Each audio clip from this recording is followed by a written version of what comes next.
Good morning, here in the room and from afar, everybody who follows it on the web live. And welcome to a session I've been looking so much forward to, Women in the New World of Work. So I hope you will have it like me, that you'll learn a lot from this distinguished panel. Just prepping for this has been a journey for me. And I'm glad that we're in this lovely and cozy setting, because we're going to have a conversation. You're not going to hear a lot of speeches. You're going to have a lot of conversation. And I hope we'll all be on this joint learning journey together that will result in good action when we leave this room or turn off the web link. So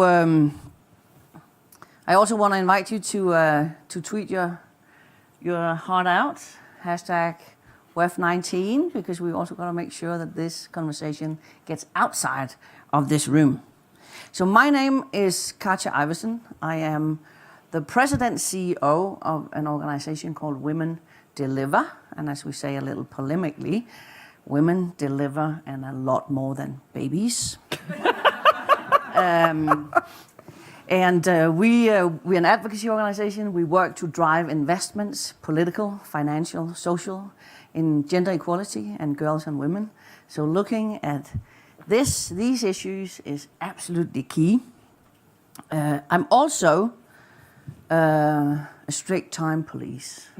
So as I told my fellow panelists here, I will be insistent, respectfully annoying if we go over. In Women Deliver, we work on the investment case in girls and women. We know it's the right thing to invest in girls and women from a rights perspective, but we also know that from an economic perspective, it really is smart. When you invest in women, there's a ripple effect that goes way beyond the individual woman. It affects families, communities, countries, economies, and everybody wins.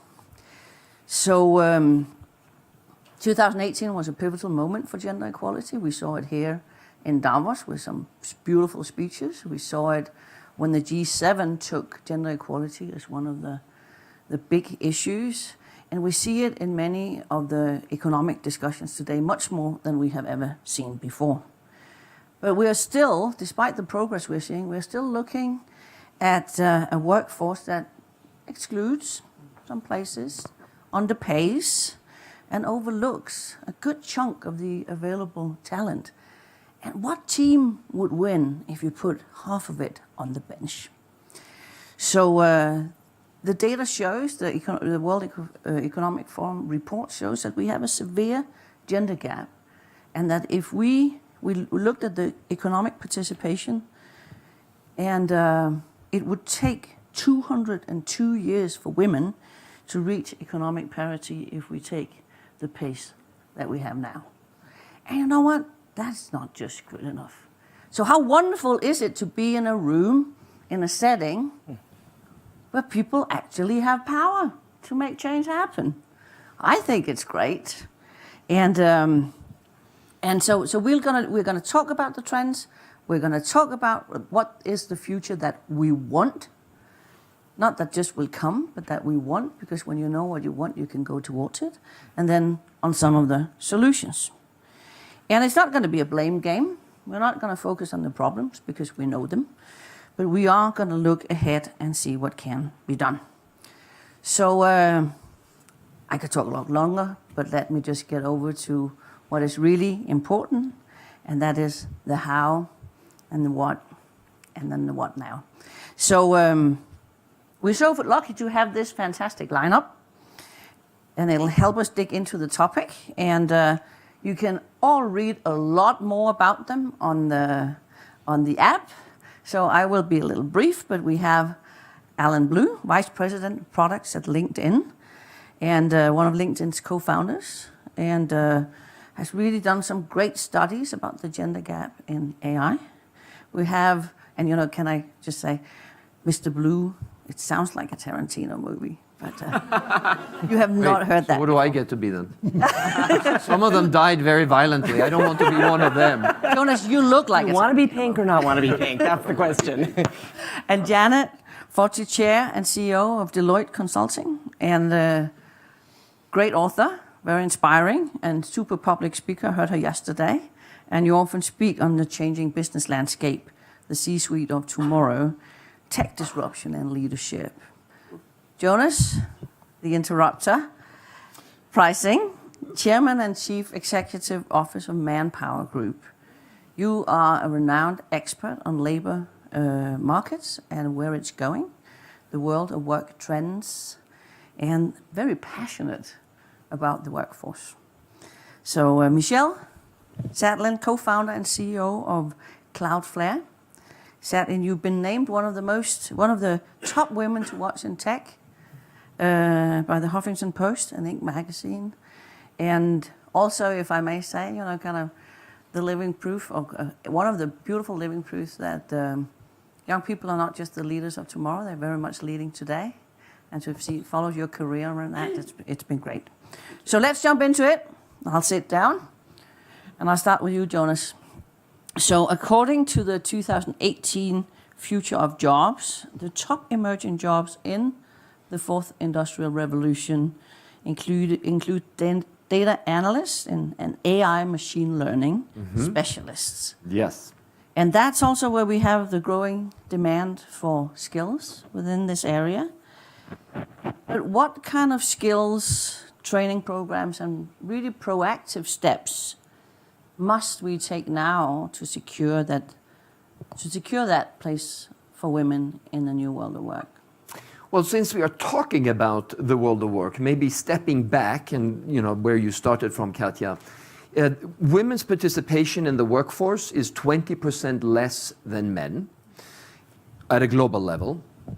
And with the structural changes that are happening in labor markets, demographic changes, so slowing growth and or declining populations in a lot of the developed world, the impact of technology, individual choices, and the way companies are thinking about their business, the fastest way to generate additional economic growth would be to include more women into the workforce at all levels. So it's a macro issue, and for that reason very important, especially since all of you know, I'm sure, that women tend to be and are in many countries more educated than men at higher levels. So it's an underutilized human potential at a time when the world, and many of you representing companies here, are all looking for skilled talent to deploy into your organizations.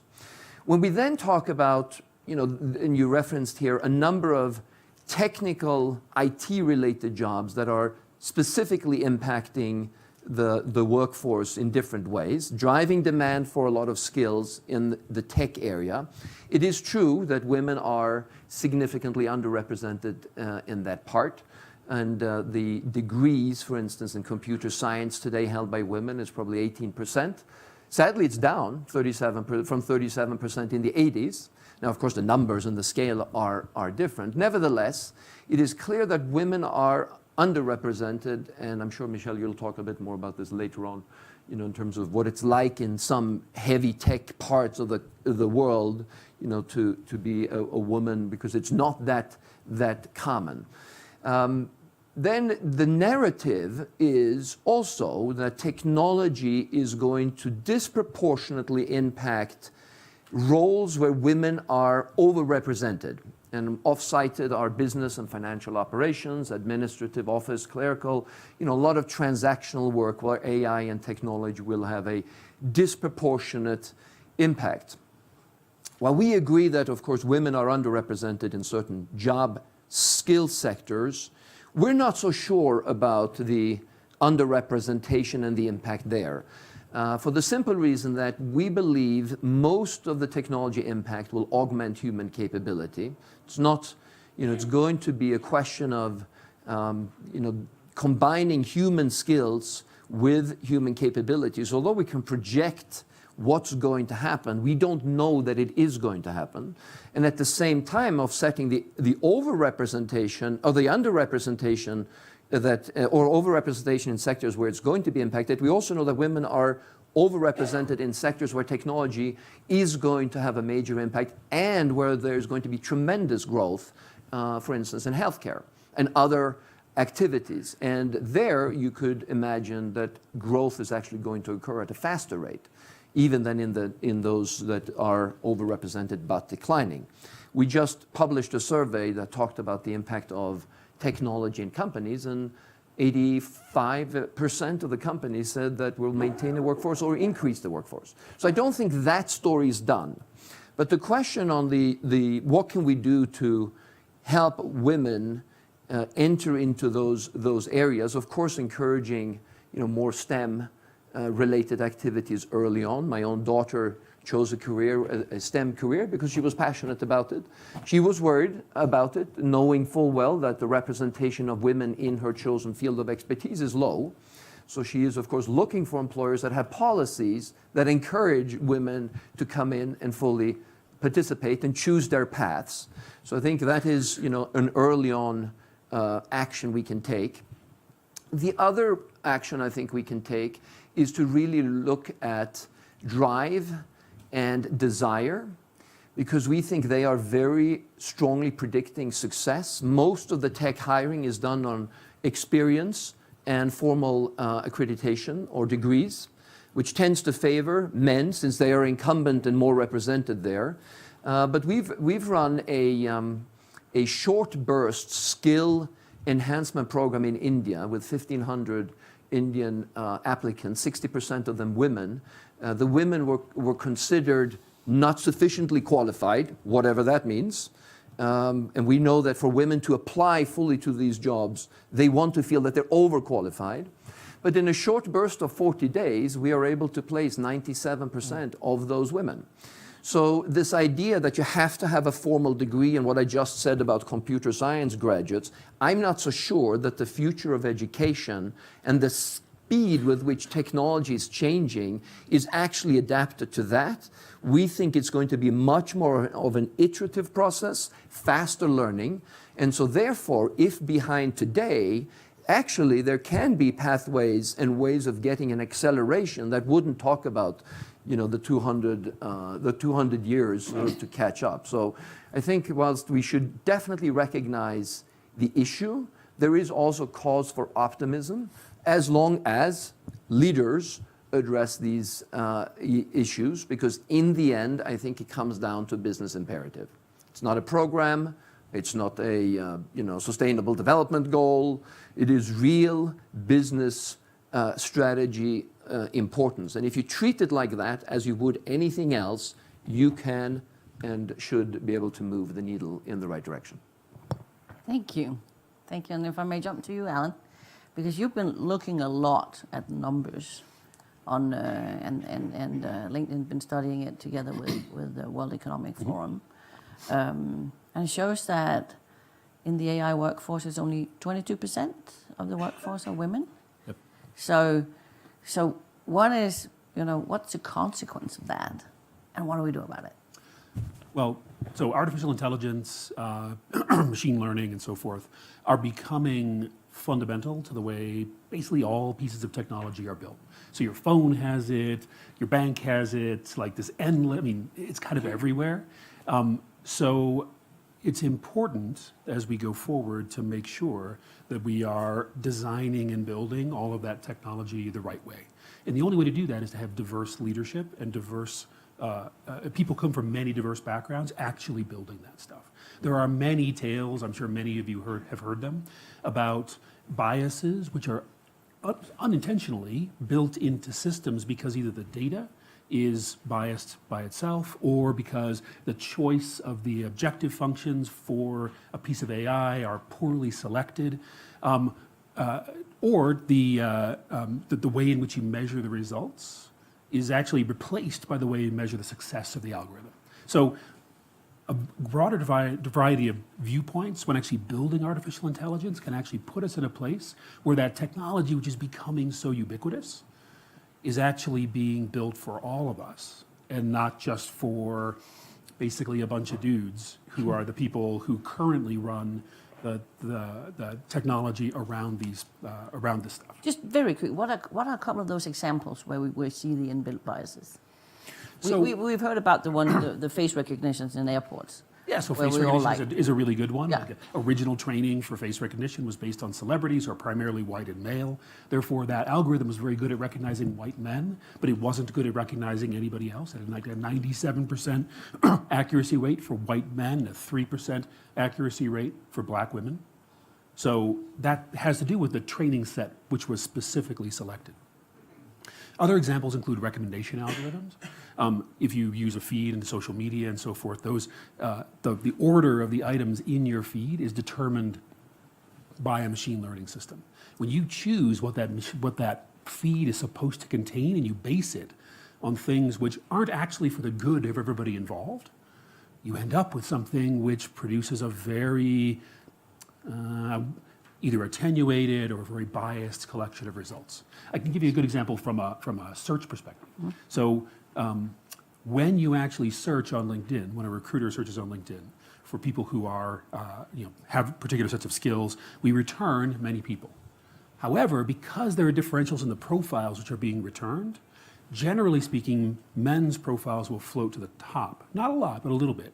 So one of the things we have to be careful about is making sure that the results people see actually reflect the diversity of the people who are in the returned set of results. So the ripple effects of having not having that diversity in the workforce. And all of these things tremendous. are unintentional. Yeah. Well, and if I could just, I know we're not supposed to interrupt yet, but I'm going to anyway, really quickly. I mean, to tie something Jonas said, together, we've been doing a lot of thinking in and around resume reviews and how we make sure that there's no bias as we look at using machine learning to that. And exactly to your point, but because women tend to understate their capabilities and men, maybe on occasion, tend to overstate their capabilities, that is something that we've been doing a lot of thinking about. And so I think it's a really important example to highlight in this conversation. But I will say that this is actually a gigantic opportunity where we are right now.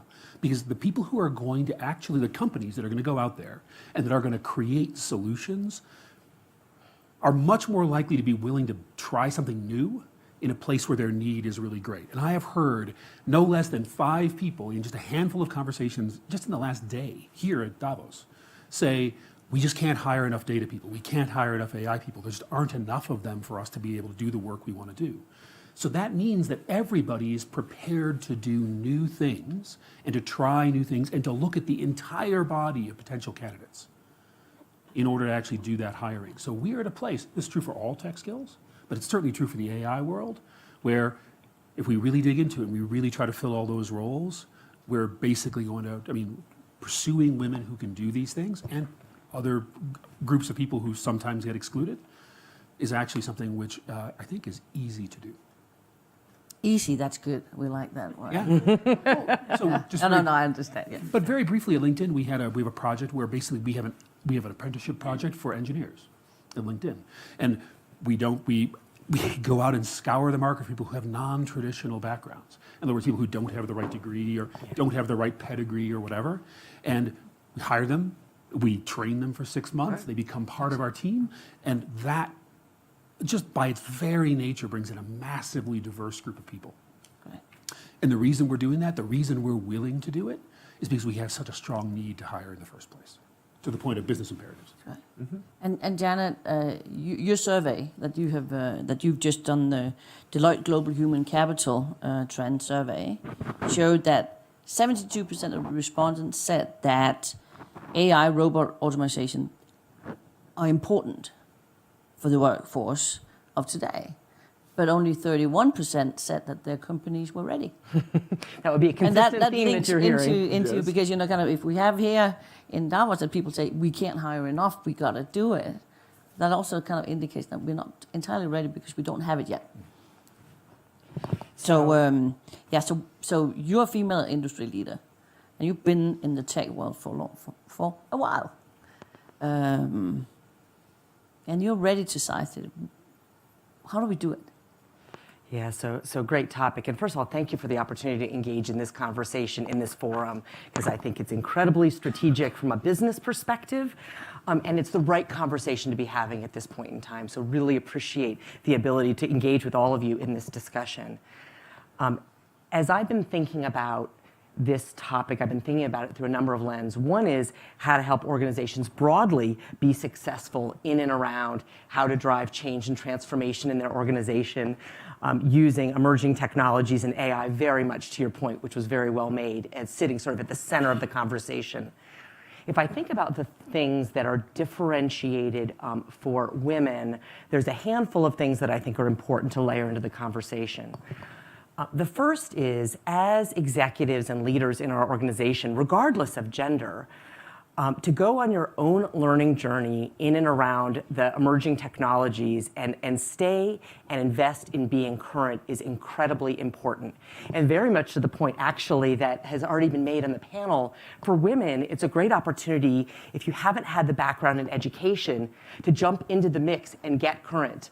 I'm a technologist by background as well. I spent my career at the intersection of technology and Wall Street, so very male-dominated and very required to stay current and fresh. But for those people who haven't had that requirement in their career to date, this idea of getting current and staying current in technology in this era of continuous learning is a wonderful opportunity for women to jump into the conversation. Yep. We've driven a program to create tech savviness across our organization. It was actually conceptualized by one of my women leaders and led by her, because she saw not only the need for the organization, but explicitly wanted to make sure that women were in that conversation at the more senior levels. The second thing is to ready the organization. You certainly highlighted the statistics in terms of the disparity in what organizations feel they need and the readiness of their workforce. What I take confidence from, and what we've seen change in the survey data over the last couple of years, is the conversation has shifted to, I need all net new people, to I can invest in reskilling my existing people. So twice as many of our executives in a survey we just completed said that they were investing in reskilling their existing teams versus trying to hire all net new. And I think that's a really important part of the conversation. So how does that tie into women and developing women into being really effective in this dimension of the market? We talked a little bit already today. We certainly know and understand that helping girls get comfortable and confident in their technology and, frankly, more broadly, STEM-related capabilities continues to be a really important drumbeat. I think is very well understood as a topic, and many of us are investing, myself personally, a lot of energy into helping young women and girls get excited about the topic. We know that coming out of undergraduate education around the world is actually pretty balanced. From a broad STEM perspective, less so in computer science, as you highlighted. Mathematics. But mathematics is very high. That happens to be my personal background, so I have some bias there. And when you think about machine learning and AI, math is a very, very organic and probably the best in many ways capability to that end. So keep your sort of eye and attention up for math. But what I want to focus on in this discussion is women staying engaged once they've started their careers. So I just sorted through some survey data, which frankly I couldn't believe, and so I went back and looked at it again, that in a number of countries, the percentage sits at 20% of women who have already chosen to matriculate into technology careers are strongly considering leaving, and in a number of countries it's up at 35%. So I think an additional focus and dimension of the conversation needs to be in and around keeping women who've gone through all of the challenges that we've been talking about for years in terms of navigating their way through being an 11 and 12-year-old girl and how hard that is to keep focused on many levels, by the way, but to keep focused in conversations that are historically male-dominated, but creating environments where women want to be successful and continue to advance their careers, incredibly important. I had just a quick anecdote. I was with a young woman recently who said that she was 2 years into her career, coming out of a technical background, and could not get placed into a technical role on a program in her organization because she'd been automatically shifted to do some program management work, which played to her strengths in terms of being a good collaborator. And 2 years into her career was not being considered for more technical roles because she already was viewed as being behind, and so she was tending to opt out. And then the last thing I would say is important to think about is The idea of running a truly collaborative organization is increasing in importance in the conversation, as it should be. And technology and how technology is positioned in all of our organizations is not something that is off to the side or left of center, but needs to be in the center of a truly integrated conversation in the C-suite among our teams. And we certainly know from lots of research and conversation that plays very much to women's strengths in terms of communication, in terms of how to navigate complex dynamics from an EQ perspective, and making sure that you're thinking about either as women leaders or women in your organization are positioned to help think very deliberately in and around how they can help create a more collaborative environment to drive success in the organization. So those are a few of the things I've been thinking about and working on. Thanks, and we have more that we'll come back to. I'm sure you do. I can see I it know in your that you have eyes. more thoughts, but Michelle. Yes. So when we look at women in the world of work and where the world is moving and all the new tech solutions that you have also helped, you and Satlin have helped create, it gives a much. It can also see, it's not all doom and gloom, because it also gives a lot more flexibility. Yes. The in the office 9 to 5 world is being dismantled many places. We see it in so many new flexible ways of working,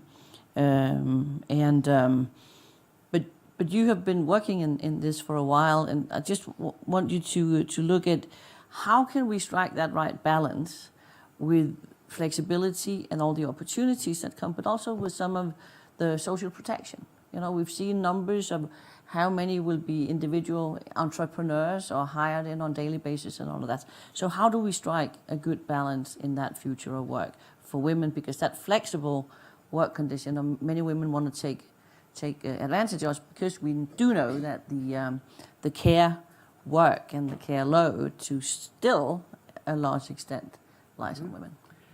I would say women and men actually want the flexibility. Yeah. I mean, I think women absolutely, but I increasingly see many, many men that want the same thing, because I do think there's a big shift going on.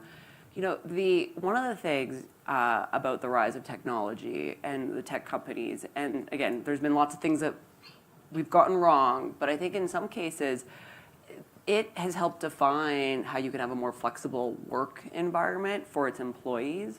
And some people really value that, and they flock to it, and they're very loyal to it, and they end up staying for a very long time. And I think that really speaks this idea of having more control over your calendar. And often it gets framed as 9 to 5, flexibility, work from home. I like to say control over your calendar.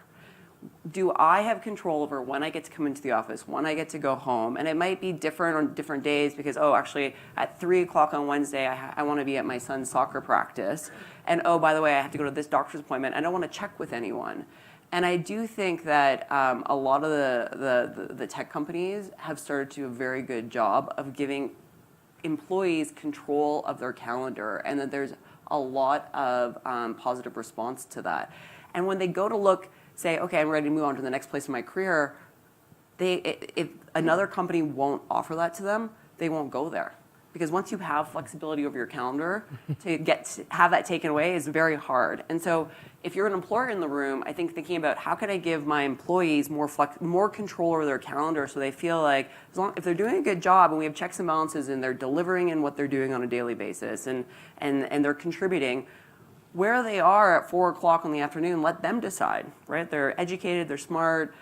I think that conversation is, again, as an employer, is really important, because there are other companies doing it. I mean, if you work at Google, you work at Facebook, these people have tons of control over their calendar, and it's really hard to get them out of there unless they have that and wherever they're going next. And so I'd say, as an employer, think of that. If you're an employee or you're thinking about you want to go in what you're doing next, you should be looking for that, because it'll drive satisfaction in your work and what you're doing on a daily basis. And so when it comes back to staying in the workforce and being saying, am I happy, am I satisfied? I think not all of it, some of it comes back to, do I feel like I'm being treated like an adult and that I have control over what I want to do, and so I can balance all the things that are important to me, whether that's exercise, whether it's family, whether it's extracurriculars, nonprofits you're involved in. I mean, people have a whole broad portfolio of things that they're interested in. It's different for different folks.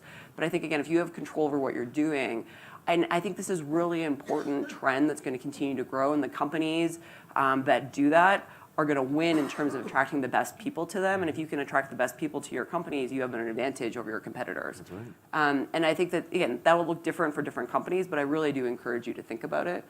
The one thing I'll just say as an entrepreneur, and it's come up a couple of times here, and this is, again, if you want to start a company or you're thinking about, actually this AI thing sounds really important, but I don't really even understand what that means.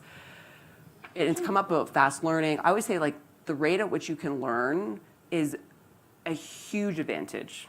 And if you're curious, you can almost solve any problem. And it's, if you don't know what AI means today, I'll take a step back. Cloudflare, we're a performance and security company. We run one of the largest global performance and cybersecurity companies in the world. We are a very technical company, very technical. We're about 9 years old. I started this company with no background in this space. And so my two business partners knew a lot about the space, and I knew nothing. And the idea is, like, on day one, I really couldn't really contribute to the problem set. I had other skill sets. I was very good at getting things done, and so I found partners who valued that, and now today I know a lot more. But the point is when we started, there was 8 of us in the room, and it was 7 engineers and me. And we go for lunch every day, and the engineers would be talking about the code they were checking in, this problem they're solving on, and I honestly could not understand what they were talking about. I would keep a list of all the words they were using. I'd go home, I'd go back to my desk in the afternoon, I'd Google them all, I'd look them up. The internet is the greatest resource. All this stuff is free. You just look it up, and you're like, okay. And the next day, I'd start to try and use it in my conversation. And then I'd say, when you were talking about this, like, what about that? And all of a sudden, again, it wasn't a 1 week later, but I mean, it was a month later, 6 months later, within a year, you're like, wow, actually, all of a sudden, people are coming to interview, and I'd start to speak about something. They're like, wow, you know so much. How did you learn? Like, how do you know so much about this domain? And again, fast forward today, I think I know a lot more, and Matthew, my business partner, likes to joke, Michelle, now you're one of the world's leading experts. But the point was I didn't start there.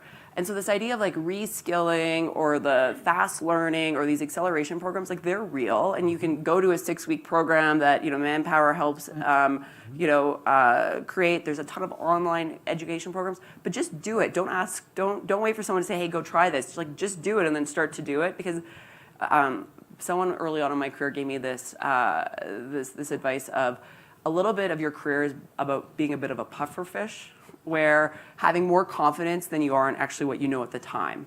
And if you can puffer fish a little bit and lean in, you can actually get a long way away. And now, I think the other side is if you lean too far in and then you become a fraud. So you don't want to do that. But I think pufferfish is actually a good analogy, and I don't want to generalize, but I actually think it's a good analogy for more women too, because a lot of the confidence, and you think, you undersell what you can do. And I think it's saying, actually, I knew more about this today than I did yesterday. And so if you're curious and you have a high rate of learning, like, I just encourage you to do it. And if you didn't understand everything that Alan said, look it up online this afternoon, and all of a sudden now you're like, you know more about AI than 90% of the people out in the Congress Hall. I think this is a wonderful non-technical technical discussion. And I really like the reskilling that's actually gone through all of you, from what all of you said. So we have this term, no regrets moves. What are some of the moves you can make now that are not going to have that will pay off no matter what? So in this space, and I hear reskilling, but what are other non-regrets moves that we can take now? Because waiting to have the perfect plan, we've been outpaced by technology then. Mm-hmm. So what are some of the steps that we should take now that you would recommend companies and governments to take? I'll go. So I would be remiss if I just not put a enormous underscore in bold on what Michelle said is individuals, the move you should take now is commit to either getting or staying smart on technology and find whatever works for you to stay and get current. I just want to double underline and underscore that. As organizational leaders, we haven't talked too much. You hinted at it a little bit in your example. The intersection of the AI conversation and the ethics conversation is a really, really important one. And I do believe if it's one that we don't crack the code on, it's actually going to slow down technology progress, rightly so. So the one no regret bet I would encourage you to make is, as you have either starting or ongoing initiatives, to make sure that your teams we all have a shortage of as much diversity as we'd like. I would pick your top talent, diverse population and put them on the most complex analytics, AI topics you have where you believe that you could potentially be excluding someone from that conversation through what you're doing. So getting women, prioritizing women into the fold there versus other places is where I would put my no regrets bet. Yeah, I put my no regrets on, so learnability. So as you know, we know about IQ and how that is a good predictor for some things, not really a good predictor for job performance, combined with EQ, and we think LQ, so the learnability quotient, this ability that Michelle was talking about to rapidly pick it up, is with the help of data going to be something that employees or prospective employees are going to be assessed against. So it's going to be something that can help accelerate. So this notion of creating a culture of continuous learning within an organization, we think could be very beneficial to women. Visible female leadership at all levels drives and creates a pull factor in terms of people with skills that you want to attract can see that it's all the way through the organization. And we feel, since it's a business imperative, we've made it very explicit in our own company. We are in the top 3% in terms of public companies, Fortune 500. 43% of our directors are women, and 50% is not far away, with a good path to that. Our senior leadership is well balanced as well, and 50% of our emerging leaders are female. And we've tried to work hard on this because you've heard us talk a little bit about biases, unconscious biases that are occurring. So you need to create a culture of conscious inclusion, which in the end, you know, it takes for granted that the business imperative is proven, the moral imperative is long been clear, but it has to become a culture where it's socially unacceptable not to have diversity included at all levels. And you ask yourself, so that sounds really nice, so how does that sort of play out in a organization? It plays out when you have male leaders setting, you know, preparing for a meeting, stopping me at the door of a conference room saying, you won't be happy. And quickly I'm trying to scan, think back, okay, why won't I be happy? Results are good, you know, outlook is good, you know, things are strategically moving in the right direction, except in the room that I'm about to walk in, there is one female leader in a team of 10. So my leaders know that I walk into a room like that when we have our assessment at the end of the year on how things went. Some of the operational stuff went really well, some of the financial stuff too, some of the strategic initiatives, but this mark against and will be an impediment for progression in the company. So when you get that kind of socially when you get that into your culture, the whole organization at all levels starts to move. And we have been surprised that when you, and I'm not saying we're perfect, number one, and I'm not saying we're there, number two, but I've seen enough to know that when you tackle it as a cultural issue blocking strategic progress, like you would do on any other very important business imperative that you as a CDO have to push through, we can see the needle move and do so across the organization to a much greater extent than, you know, we had programs around gender diversity, diverse slates that everybody had to have before anybody could be hired. So I think those would be three things that would be really good and you'd never regret them. You know, maybe some of it won't be for tech skills, but for sure you'll drive better business performance because you have diversity of thought, and as Alan said, diversity of thought in a rapidly changing external and internal environment is going to help you make better business decisions and run a more successful business. Great. Just building on that a little bit, diversity of thought can actually also fit really well with a hiring project. So one of the interesting things that Silicon Valley discovered, this is about 10 years ago, but is absolutely true, is that people who are good at doing data science, good at doing machine learning, artificial intelligence, don't necessarily only come from the world of the PhDs in computer science and so forth. To your point about mathematics, anyone who works who has training in mathematics, physics, biology, any of the hard sciences, can be very quickly converted into someone who can contribute as a data scientist. Even the social sciences sometimes, right? Even that's true. Even the social sciences, but right. that group is a more diverse group, and those PhDs, PhD in biology, that's where you really can tap into a tremendous amount of diversity because women are substantially represented in the people who are studying biology. Parity with men. 50%. Yeah, parity, exactly. Social science and maths are parity. Yeah, yeah. Still pretty rarefied air, though, for the record. PhDs in biology. It is. Master's degree is just fine too. Point taken, Just Janet. because the mode of thought and the training is very well, You're right. parallels really well the way that artificial intelligence and machine learning works. So if you're a company, I highly recommend you copy one of the models where people are doing this retraining and just get out there and just pull all of those hard science people who are interested in a job working on data science and give them the necessary training they need. You won't regret it. All right, 3 things you can all do, and it depends on what your lens you're looking for. If you're an executive in a company, you should make sure you're talking about this in your leadership conversations. I am shocked that some men just don't want to say the wrong thing when it comes to gender diversity. And so by just talking about it in your leadership meeting weekly, and whether it's about a business strategy and what we're doing about this, it actually gives people more comfort that then they go take to their teams and whatnot. And again, it's just talking about it actually matters a lot in giving your team the language and a safe space to help improve the way they talk about gender balance within your organization. No one's going to tell you that they don't know how to talk about it, but if by talking about it, they get better. So that's, if you're an executive in a company, that's one thing. Second thing is organize a dinner, invite the 10 most powerful people you know, and ask them all to bring somebody who is undiscovered. And ask them all to bring somebody who's undiscovered and help bring them into those conversations because it'll give them the confidence, they'll have the networks, and then it's up to them to help follow up. And if you are the ones who are getting invited, say yes and go. and show up and do a good job and then follow up after. I know some folks who do this in DC and New York, and it's actually really powerful to help bring another set, younger or the younger generation, people who maybe aren't working in the industry to help start to connect in that world.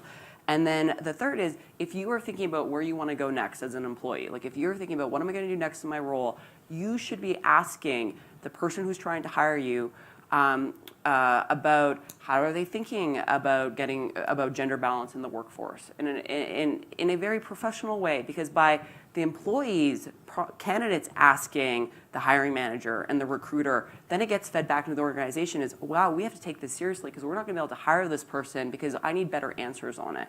And so I think it's both from the employer perspective, but then also as an individual, the sorts of things you can do as you go through an interview process to help move the conversation forward.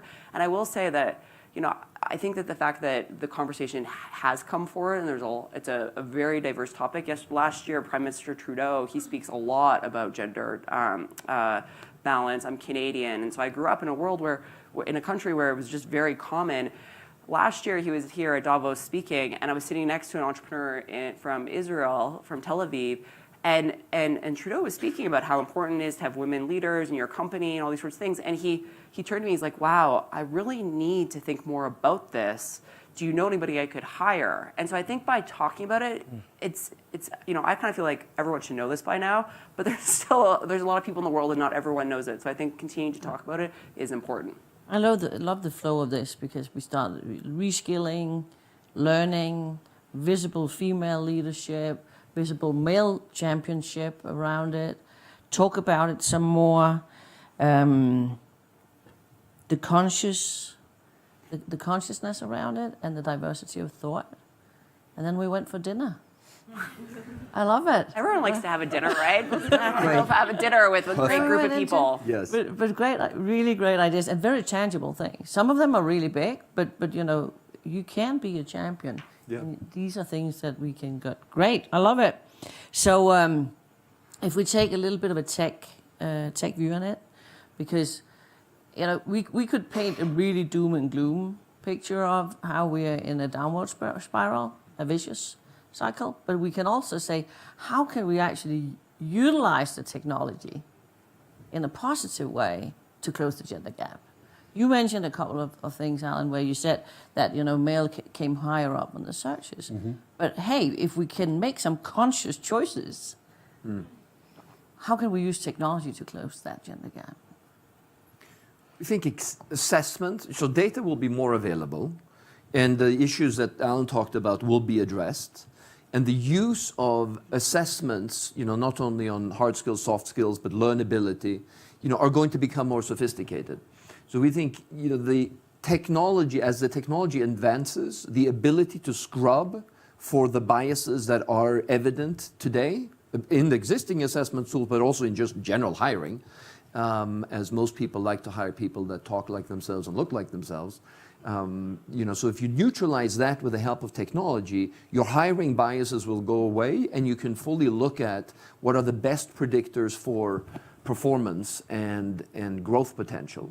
And I think that's where there's a lot of promise in terms of understanding and bringing in, a more balanced, recruitment of women at all levels. Because I think, as you've heard, we know that men tend to overstate their capabilities and confidence in their ability, and women tend to understate it. So if you don't have a conscious inclusion mindset, you're going to take this as an interpretation. Your interpretation is going to be, well, she really doesn't want it that badly, and he really wants it a lot, and he's probably going to work harder, so therefore. Whereas in reality, that's not true, because it's just a different mindset that you have to compensate for. And I think technology will help us do that to a much, much greater degree than is the case today, and help us make fact-based decision as opposed to just, emotionally based decision and based on, what we have as a bias. That was also some of the things you touched upon, Janet. Can you elaborate a little bit on that? Yeah, maybe I'll pivot just a teeny bit. And I read a lot, and I skim a lot of what I read, by the way, for the record. But a book that really engaged me, that I think was really important in this conversation, is Mismatch by Kat Holmes. So if you haven't read it, I would at least do and then she's got a couple YouTube videos as well. And she comes from a design perspective. We haven't talked about design much today, but she talks about inclusive design and how to think about, as you're designing, whatever you're designing for your employees, for your customers, for your clients, how do you think about that through a lens of inclusivity versus exclusivity? And it was a very, very powerful conversation that she lays out. Both the history of how many wonderful inventions were invented out of people trying to solve problems where not everyone was on the same playing field, but how you advance that to the technology conversation for today to create not only an even playing field, as we've been talking about here for employees, but a much broader worldview in terms of inclusive design as we think about how technology continues to evolve our world. So that was a new frame for me that I frankly hadn't thought about sort of through quite that lens, that I found really compelling. Right. Nice. And Alan, you have a comment on it, or? So I think there's a large number of things to say here. So I think a lot of it has to do with technology actually can support flexibility. So flexibility in learning. So there's a lot of experimentation going on, as we all know, in the world of online learning, video-based learning, non-real-time learning. Technology enables those things. In terms of being able to work remotely, in order to be able to manage your time more effectively, spend the time that you need to spend, splitting between whatever it is, your other set of responsibilities, family, whatever it might be, and the work you do, being able to do that remotely matters a lot. So there's a set of basic technologies which enable us to work in more flexible ways, which I think is going to be valuable for everybody. Even when I think about the future of work for somebody who is, let's say somebody who's been working a retail job and wants to move into a job which is more high tech, getting the flexibility from that job necessary to be able to go do the training you actually need is like essential.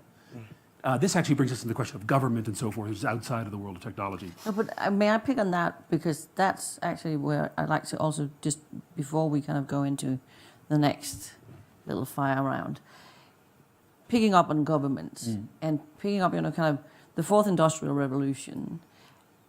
What do we need of private-public partnerships to close the gender gap? I'm keeping it focused on the gender, because we're starting to talk about structures, legal, and opportunities and barriers. What are the public-private partnerships and needs that we have?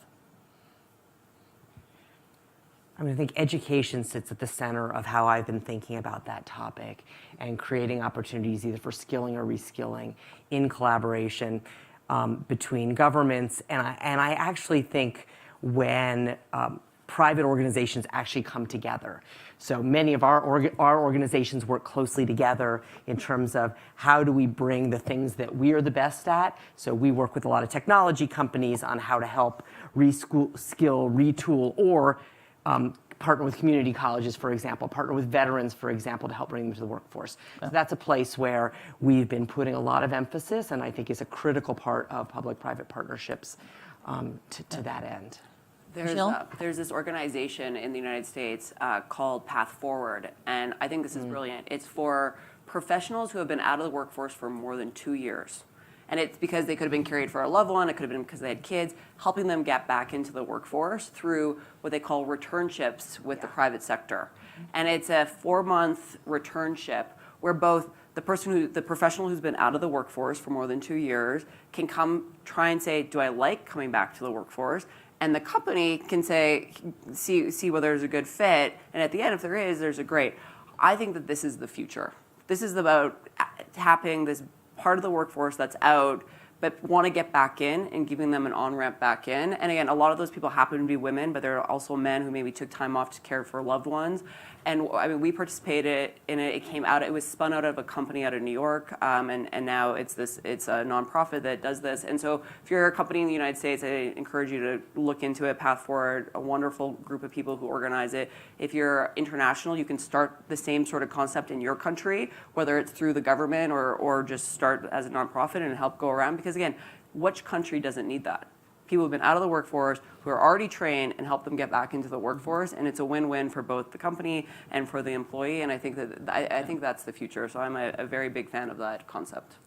You know, when I look at and when this gets debated a lot, if so I think we have to look at the participation as a whole, and all kinds of governments and initiatives from companies try to tackle parts of them. Yet when the evidence is very clear. You fix elder care and you fix child care, women's participation in the workforce increases. The problem is it costs a lot of money to do it. So therefore, other initiatives encouraging people with bonuses to have more kids and doing all kinds of stuff just don't work. Because the main driver is to free and give women the opportunity and the choice to participate, and men, to participate in the way that they want to do into the workforce.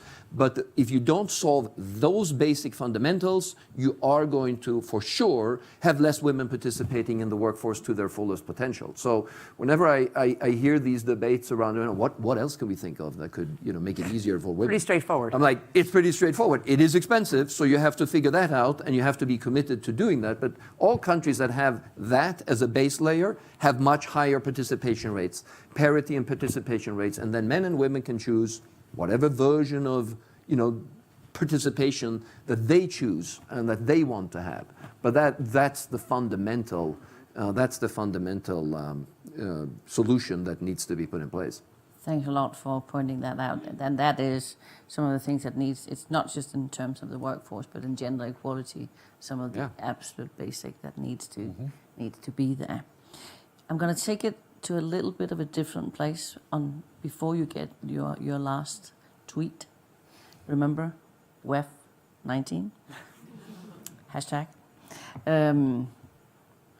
So we spoke a lot about what can we as company leaders do, what can we do in the workplace.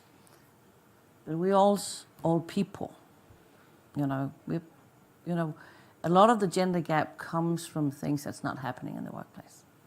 What can we as individuals, as parents, as moms and dads and friends and aunts, what do we need to do in terms of when we look at the workforce of the future, when we look at the gaps, and they are different than many, what can we do as people, as persons, individuals? Your best advice. Well, I can start. Mine's pretty simple and short, which I know you like, Katya, is I think just be supportive and encouraging to when someone says, hey, I'm going to go start this idea. It's so easy to find all the reasons why that's a bad idea, but saying, wow, that's really cool, good for you. Or I'm thinking about trying to apply for this job. instead of saying, oh, are you qualified to do that? Just saying, that's great. Like, if I could be helpful, let me know. I think just sometimes just being supportive and saying, that's great, you can do it. I mean, whether you're a parent, a friend, a relative, it's amazing. People find all the reasons not to do something.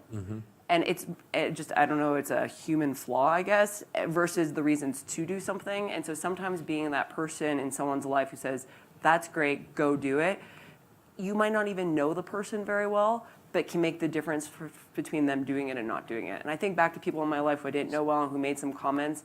And it's like because of them that I had the courage to go try and start a company and pack up my stuff in a U-Haul and move something where it makes no sense on paper, but I did it anyway. Thanks.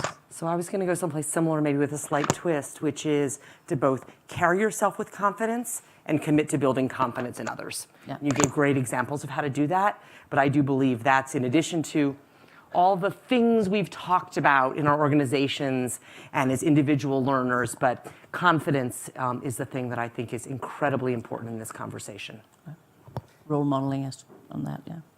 I'd encourage anybody to, whatever you're passionate about is a very good predictor on what you're going to be good at. So just as Michelle says, even if it seems unlikely, if they are passionate, encouraging somebody to do it.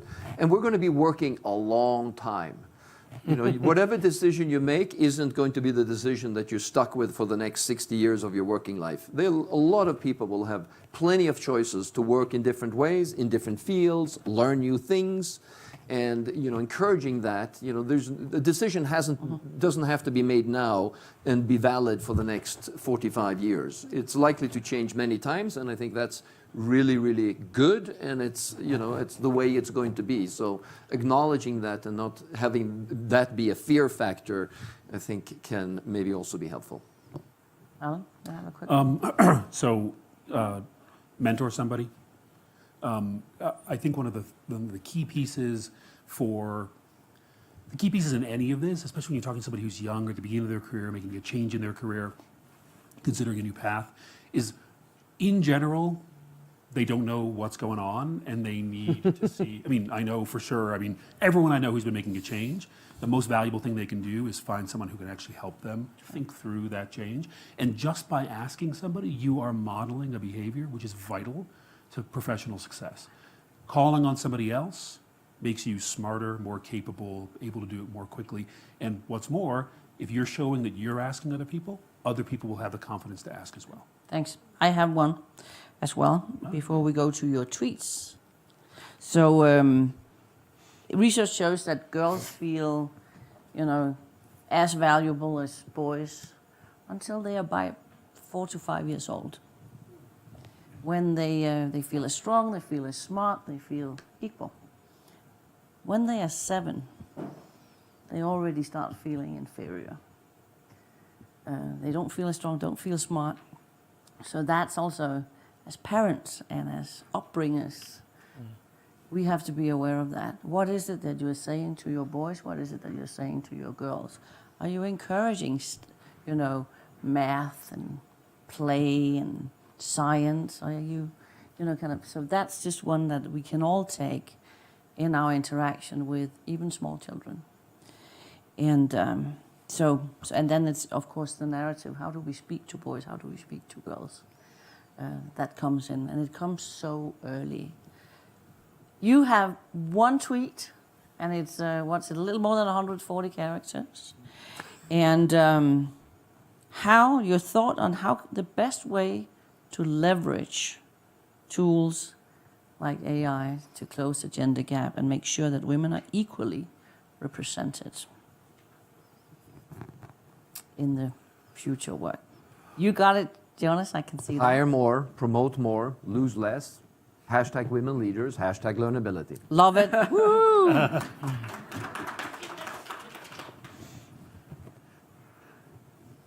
Oh, you go? Yeah. No. Go I'm ahead. working on getting it down. Go ahead. No, please. 140 characters. Very, very stressful.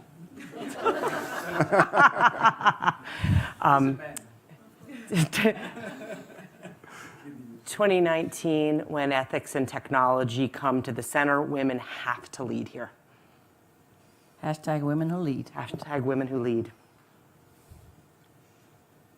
Did you get it down, Alan?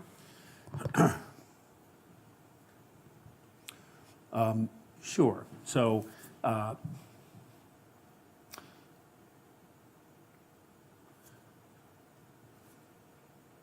we rely more and more on machines helping us make good choices. Women need to be there to help machines make good choices. Lovely. Oh, that's really good.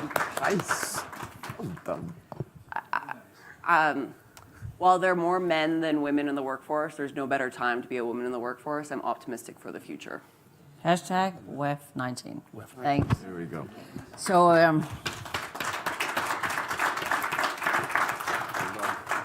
I don't know about you. I feel very inspired. I also feel less anxious because we got good people on it, and we got good people on it to really look at consciously how do we close that gender gap. You get now 15 seconds to think about what you're going to go home and do. Michelle? Water? Thank you. Yes, please. Thank you so much, Jonah. I can say, write it down to yourself, go home and do it.